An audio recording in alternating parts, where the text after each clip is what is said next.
मस्त हिरवीगार आणि चटपटीत कैरी आणि या कैरीपासून केलेले आंबट गोड चवीचे पदार्थ आपल्या सगळ्यांनाच खूप आवडतात. तुम्हालाही नक्कीच आवडत असतील. त्यामुळेच आज आपण स्वातीज किचनमध्ये कैरीपासून आंबट गोड चवीची चमचमीत चटणी कशी बनवायची ते पाहणार आहोत. घरामध्ये भाजीला काही नसेल तरीही चपाती आणि भाकरीसोबत ही चटणी आपण एन्जॉय करू शकतो. याची चव आंबट गोड चमचमीत असल्यामुळे मुलांनासुद्धा हे खूपच आवडते. चला तर मग लगेचच रेसिपीला सुरुवात करूयात. तोंडाची चव वाढवणारी कैरीची चटणी.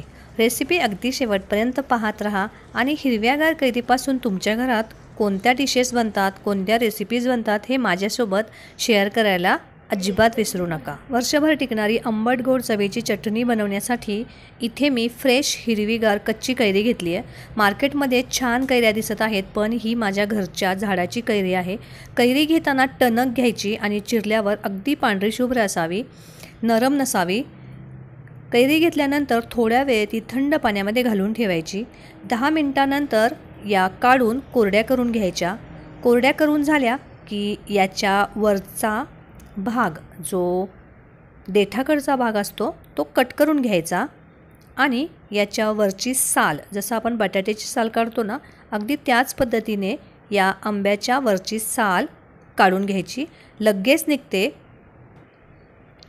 इथे मी साधारण 4 आंबे घेतलेले आहेत. तुम्ही तुमच्या आवडीनुसार हवे तेवढे आंबे घेऊ शकता, पण एकदा तरी या उन्हाळ्यामध्ये ही अशा पद्धतीची चटणी नक्की करून बघा.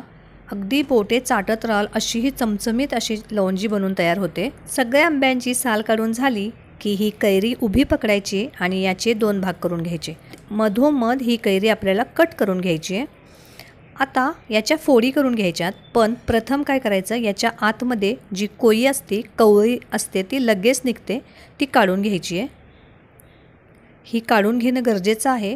याचप्रमाणे दोन्ही साईडच्या मधला भाग आहे तो काढून घ्यायचा आणि याच्या आपल्याला हव्या तशा फोडे करू शकता. तुम्ही चौकोनी काप केले किंवा उभट असे काप केले तरीसुद्धा चालतील. इथे मी चौकोनी काप करते आहे. जास्त बारीक बारीक चौकोनी काप करायचे नाहीत. साधारण मीडियम इतपत बटाट्याच्या फोडी करतो ना, अगदी त्याच पद्धतीने. या फोडी लगेच शिजतात कारण याचं साल आपण काढून घेतलेलं आहे. तर याच पद्धतीने सगळी कैरी आपण चौकोनी आकारामध्ये कट करून घेऊयात. सगळ्या कैरींच्या फोडी आपल्या इथे करून झालेल्या आहेत. आता काय करायचं आहे, तर या फोडी आहेत यांना काही मसाले लावून घ्यायचे आहेत. तर सगळ्यात आधी इथे मी लाल मिरची पावडर घेतली आहे, काश्मीरी लाल मिरची पावडर.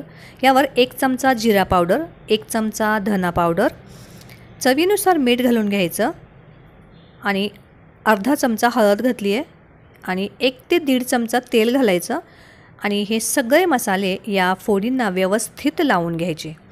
तेल घातल्यामुळे काय होतं, हे मसाले आहेत ह्या फोडींना व्यवस्थित लागले जातात.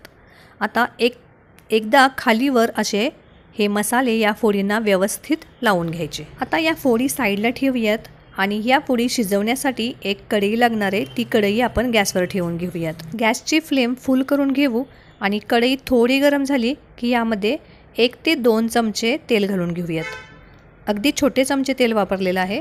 मंद आचेवर तेल थोडं गरम झालं की यात 1 चमचा मोहरी घालून घ्यायची. थोडे मेथीदाणे घातलेत.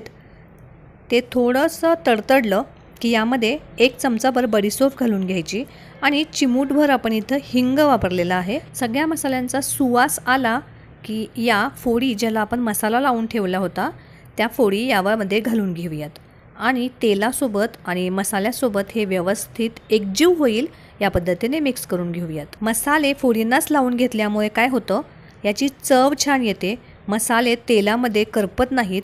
आता हे एकसारखं हलवून घेऊयात.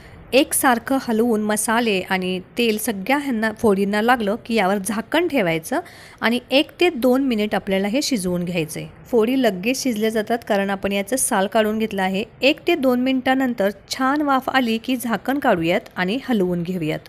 अतिशय सुरेख असा सुगंध येतोय. आता काय करायचं, इथे मी 1 वाटी गूळ घेतलेला आहे.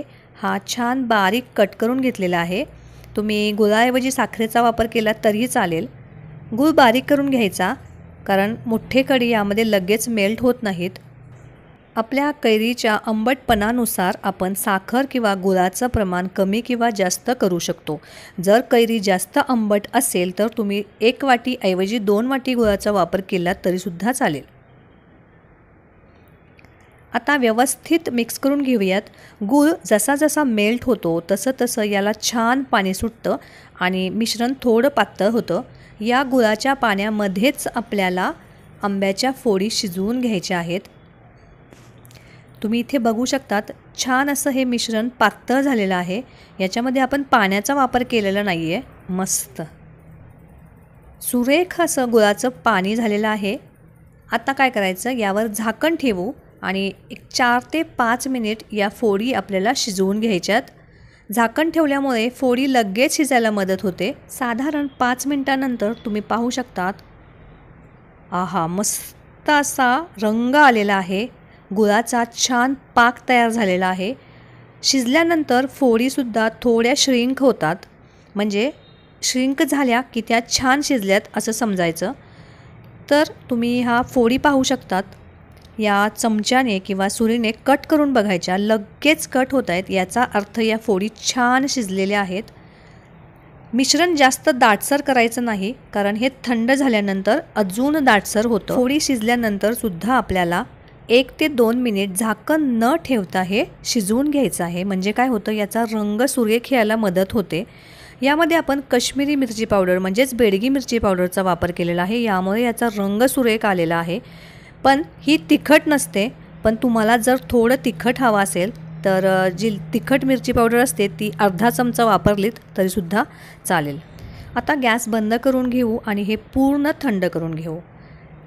पूर्ण थंड झाल्यानंतर तुम्ही पाहू शकता सुरेख असा रंग आलेला आहे आणि मिश्रण जास्त पातळ नाही आणि जास्त दाटसर नाही, या पद्धतीचं असावं। आता वर्षभर टिकवण्यासाठी काय करायचं, तर एका काचेच्या भरणीत हे भरून ठेवायचं। त्यासाठी काचेची भरणी पूर्णपणे कोरडी असावी, ओलसर नसावी, नाहीतर हे लोणचं किंवा कैरी आहे ही खराब होऊ शकते। तर मस्त आंबट गोड चवीचा मेथांबा म्हणा किंवा चटणी म्हणा किंवा लॉन्जी म्हणा, बऱ्याच ठिकाणी वेगवेगळ्या ठिकाणी याचं वेगवेगळं नाव आहे। हा बराच दिवस टिकतो, कारण आपण यात पाण्याचा अजिबात वापर केलेला नाही आहे। नक्कीच ही कैरीची चटणी या पद्धतीने करून बघा। तुमची कैरीची चटणी कशी झाली हे मला सांगायला अजिबात विसरू नका। तुम्हाला आवडली की नाही हे सुद्धा मला नक्की कमेंट करून सांगा। तर आंबट गोड चवीची, थोडी तिखट, झटपट तयार होणारी कैरीची चटणी तयार आहे। ही कैरीची चटणी आवडली असेल तर व्हिडिओला लाईक करा। स्वातीज किचनवर नवीन असाल तर सबस्क्राईब करायला अजिबात विसरू नका। परत भेटू अशीच एक नवीन आणि मस्त रेसिपी घेऊन। धन्यवाद।